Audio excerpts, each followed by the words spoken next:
Reason number 1. Sleep inertia. You slept 8 hours. The alarm goes off, and for the next hour, you feel worse than if you hadn't slept at all. That is not a sign something is wrong with you. It is sleep inertia, and it is one of the most universal and least understood phenomena in sleep science. Sleep inertia is the period of grogginess, disorientation, and cognitive impairment that occurs in the transition between sleep and full wakefulness. Dr. Jamie Zeitzer, co-director of the Center for Sleep and Circadian Sciences at Stanford University, found that sleep inertia measurably lowers mental performance during the first 2 hours after waking. Reaction time, memory, decision-making, and alertness are all significantly impaired during this window, even after a full night of sleep. The severity depends heavily on which stage of sleep you were in when the alarm fired. Waking from deep, slow-wave sleep produces the most intense inertia. Waking from lighter stages produces far less. This is why some mornings feel effortless,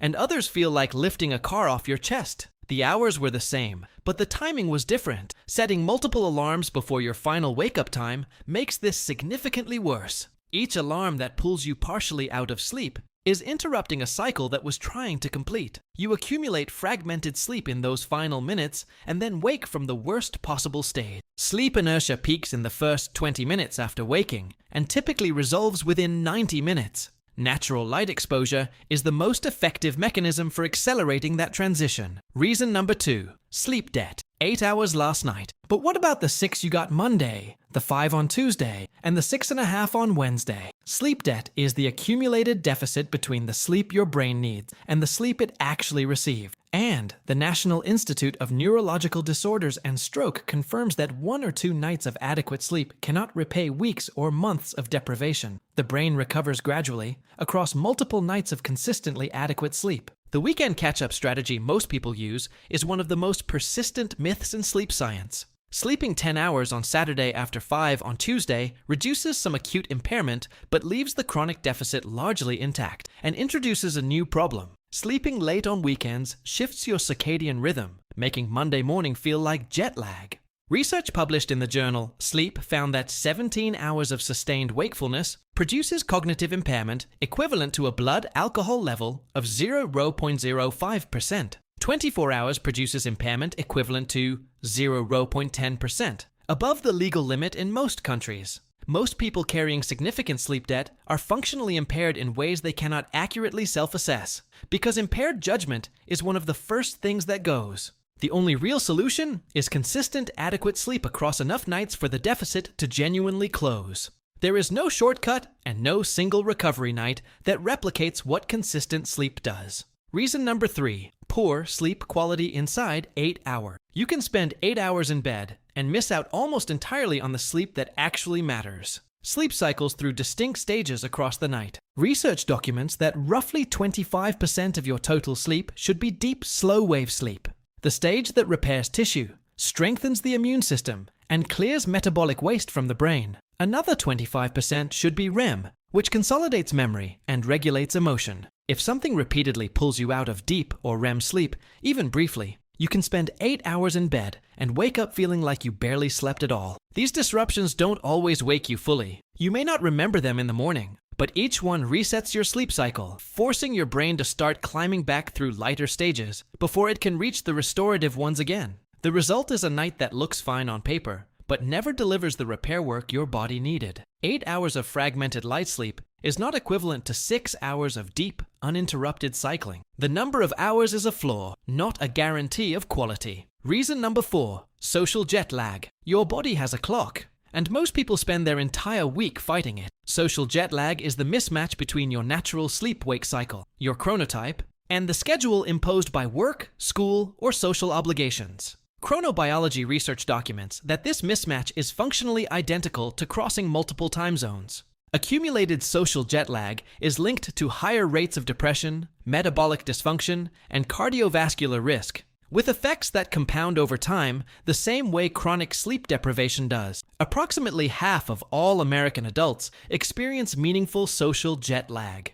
Night owls forced into early schedules are the most severely affected. They are not lazy or unmotivated. They are biologically out of phase with the world's expectations of them. Their melatonin peaks later. Their cortisol rises later. Their core body temperature drops later. The 6 a.m. alarm fires in the middle of their biological night. You can sleep 8 hours and still feel exhausted if those 8 hours are happening at the wrong time for your biology. Keeping your wake time within approximately 1 hour of the same time every day, including weekends, is one of the simplest and most evidence-supported interventions for unexplained tiredness. Reason number 5, alcohol and caffeine. The glass of wine that helps you fall asleep is the reason you wake up at 3 a.m. Alcohol suppresses REM sleep in the first half of the night, then fragments sleep architecture in the second half as it metabolizes, increasing wakefulness and time spent in the lightest sleep stages. Research in JMIR Mental Health confirms you fall asleep faster and sleep worse. The grogginess the next morning is not a hangover. It is the direct consequence of architecturally damaged sleep. Caffeine works by blocking adenosine receptors. Adenosine is the chemical that accumulates during waking hours and creates sleep pressure. Even when caffeine no longer keeps you awake, it continues blocking those receptors, reducing the depth and quality of the sleep you do get. Research from the University of Michigan found that caffeine consumed 6 hours before bedtime reduced total sleep time by 1 hour. Most people dramatically underestimate both how long caffeine remains active and how much it costs them in sleep quality each night. CTA, mid-video. If any of these already describe what you've been living, that list is not finished. Share this before you keep watching. Someone you know has been exhausted for years and never connected it to any of these. Subscribe now. The reasons coming up are the ones most people never think to look for. Reason number 6, sleep apnea and undiagnosed disorders. You sleep 8 hours. You wake up with headaches. You're exhausted by noon. You've assumed this is just how you are. Sleep apnea affects approximately 1 billion people globally, and the majority are undiagnosed. Obstructive sleep apnea causes the airway to partially or completely collapse during sleep, producing brief pauses in breathing that can occur dozens or even hundreds of times per night. Each event partially rouses the brain to restore breathing, fragmenting sleep architecture without ever producing full wakefulness. The person has no memory of these events. They only experience the consequence, waking unrefreshed from 8 hours of medically compromised sleep. The profile of untreated sleep apnea extends far beyond tiredness. Research links it to elevated cardiovascular risk, impaired glucose metabolism, depression, and cognitive decline. It is not a minor inconvenience. It is a medically significant condition that is treatable, and that most sufferers spend years attributing to lifestyle choices rather than physiology. If you consistently wake unrefreshed despite adequate hours, snore audibly, or experience morning headaches, a sleep study is the diagnostic step that could explain years of exhaustion. Reason number 7, chronotype mismatch. There is a time of night that is biologically optimal for your sleep. Most people have never slept at it. Chronotype is your genetically influenced predisposition toward earlier or later sleep and wake times. Research by geneticist Samuel Jones and colleagues, published in Nature Communications, identified 351 genetic variants associated with chronotype preference. This is not habit, it is biology, as fixed as height or eye color. Most societal schedules are built for morning chronotypes. For evening chronotypes, roughly 40% of the population, standard work hours force permanent biological misalignment.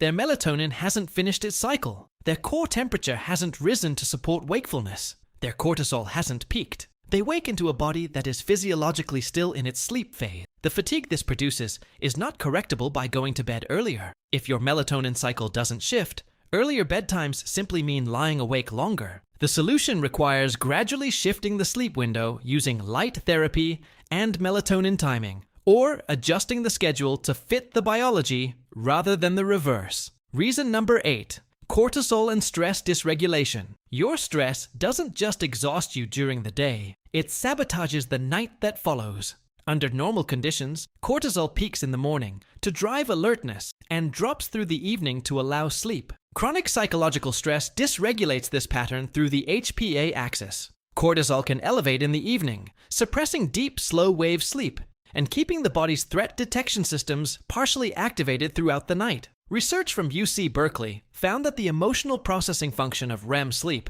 which normally processes and diffuses the emotional charge of difficult experiences, is compromised in people with elevated chronic stress. Not only is the sleep worse, but it is less effective at reducing the stress that caused the problem. The result is a self-reinforcing loop.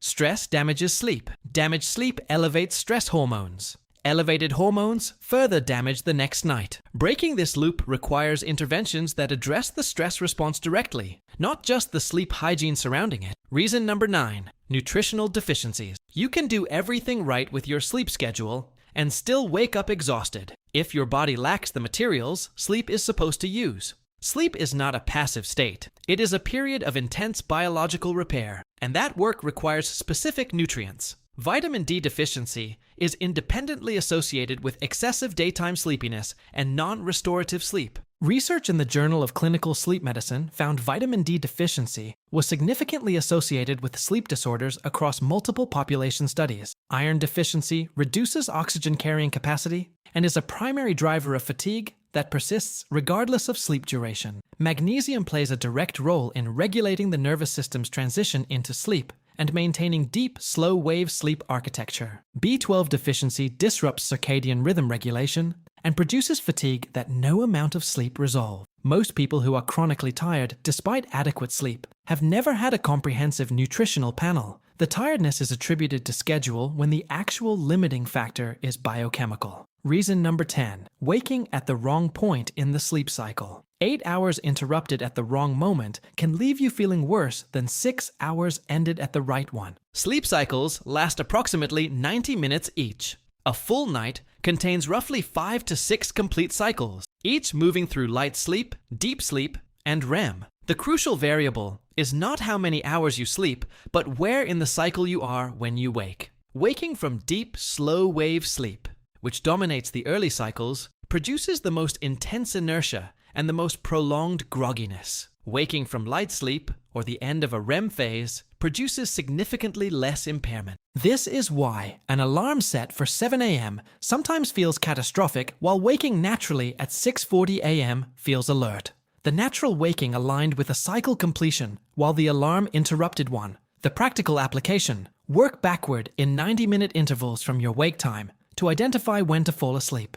If you need to be up at 7 a.m., target sleep onset at 11:30 p.m. or 10 p.m., aligning your wake time with a natural cycle boundary rather than the middle of a deep sleep stage. The number of hours matter, but so does where inside the night those hours end. Closing 10 reasons, each one capable of producing exhaustion from a full night of sleep.